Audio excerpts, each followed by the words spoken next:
Konon, di desa Pekawi terdapat sebuah batu yang menjadi saksi bisu peristiwa besar pada masa lampau. Batu itu dikenal sebagai Batu Raung, legenda yang hingga kini masih dipercaya dan diceritakan oleh masyarakat setempat. Pada zaman dahulu, di tengah lepatnya hutan Kalimantan Barat, berdirilah desa Pekawai yang damai. Di pintu masuk desa, terdapat batu raung yang berbentuk seperti kepala katap raksasa. Batu itu telah menjadi saksi bisu sebuah legenda yang diwariskan turun-temurun oleh masyarakat hingga sekarang. Setiap pagi, ayah dan ibu pergi bekerja ke ladang demi menghidupi keluarga.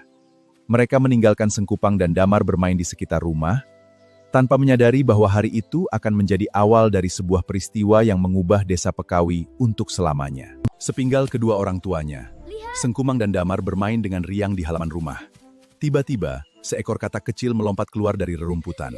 Dengan rasa penasaran, keduanya segera menghampiri kelapa itu tanpa mengetahui bahwa pertemuan tersebut akan membawa petaka. Karena merasa lucu, Sengkupang dan Damar memakaikan baju serta celana kecil pada katam itu. Mereka tertawa riang melihat penampilannya, tanpa menyadari bahwa tindakan mereka mulai membuat sang katak merasa terganggu dan dipermakan. Keseruan mereka semakin menjadi. Sengkumang dan Damar mengejar katak kecil itu menggunakan temparung kelapa sambil tertawa riang. Namun di balik tawanya, sang katak mulai merasa ketakutan dan sedih karena terus dipermainkan. Katak kecil itu berusaha melompat menyelamatkan diri. Namun setiap kali mencoba pergi, Sengkupung dan Damar tanpa sadar selalu menghalangi jalannya. Permainan yang mereka anggap lucu kini berubah menjadi penderitaan bagi sang katak. Di dalam hatinya, sang katak berkata, "Aku sangat marah karena kalian telah mempermainkan menghalangi jalanmu." Seketika, langit yang semula cerah berubah menjadi gelap. Angin bertiup kencang, seolah alam ikut merasakan kemarahan sang katak. Di ladang, ayah dan ibu terkejut melihat langit yang tiba-tiba menghitam. Angin bertiup semakin kencang, disusuli suara gemuruh dari kejauhan. Dengan hati penuh cemas, mereka segera bergegas pulang menuju desa Pekawan. Sesampainya di rumah, hujan deras langsung mengguyur desa Pekandi. Kilat menyambar langit dan suara petiga menggelengar. Sengkumang dan Damar mulai ketakutan, sementara ayah dan ibu berusaha melindungi anak-anak mereka dari badai yang semakin dahsyat. Belum sempat rasa takut meredi, bumi tiba-tiba berguntar sangat dahsyat.